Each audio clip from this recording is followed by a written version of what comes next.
Hey guys, today I've got a Whirlpool washer and dryer. I'm going to go ahead and let you see that they work good. Of course, the washer goes through a 28-point inspection, the dryer goes through a 22-point inspection, just to make sure everything on them works great. So when you get them, take them home, plug them in, you know it's going to work. And that's how I like to spend my money, so that's how I like to sell my stuff. This video is your assurance that everything does work good. So as if you were standing here yourself, testing them out, I've got a full load of clothes in there, pretty heavy jeans and towels. It's filling up the rest of the way with the water there. Go ahead and let it fill up, and it's going to start to agitate. And then when we get over to the final spin, I'm going to let you hear it spin at full speed with a full load in there. And you'll see that it's nice and smooth and everything works good. Then we'll move on to the dryer, and I'll show you that it sounds great and heats like it's supposed to. So you can hear it agitating there. And that agitator essentially sucks those clothes down. So we'll let that finish up and we'll come back for that final spin. Okay, and we're coming into that final spin cycle now. It's getting all the water drained out. You can hear that there. It's going to launch into a full speed spin. While it's getting up to speed, I'll show you the dryer here. They are both built by Whirlpool.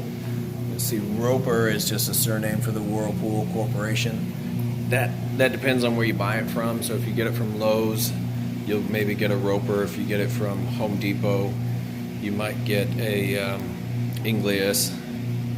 And then you can buy it directly from Whirlpool. And I think Sears had a different one. People ask about that a lot, so those little name brands don't really mean anything. They're all built by Whirlpool. They're all the same. So on the dryer here, nice and clean.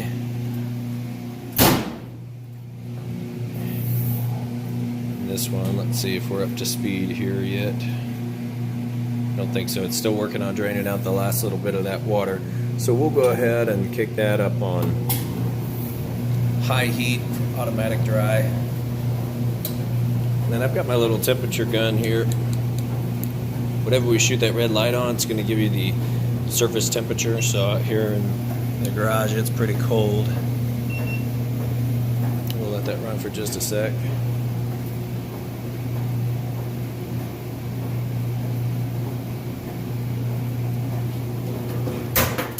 Show you, shoot this right inside the heating element tube. Plenty of heat coming out of that tube there, and that in turn heats the inside of your dryer anywhere from about 105 up to 195, just depends on what you have the heat setting at. So you can see plenty of heat there.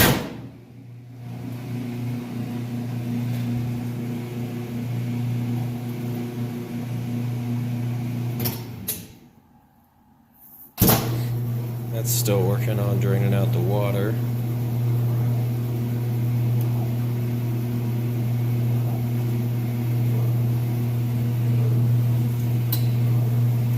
I just heard it click over, so now we should be getting up to a full speed spin.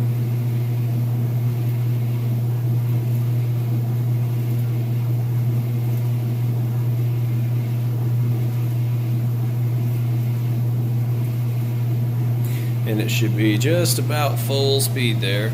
You can see, nice and level, sounds great. Nice smooth operation. And then I'm going to open this up to show you that it is in fact spinning nice and fast.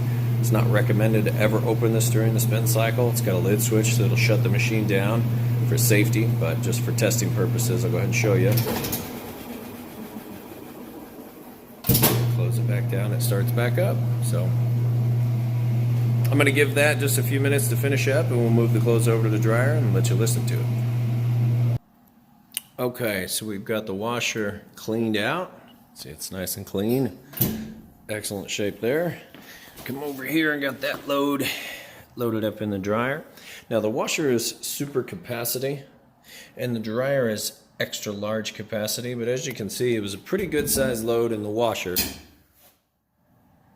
pretty good sized load in the dryer, but they kind of fit each other, even though the capacities aren't necessarily the same. You can handle a full load in this dryer from the washer. I get that question a lot too. So there we go.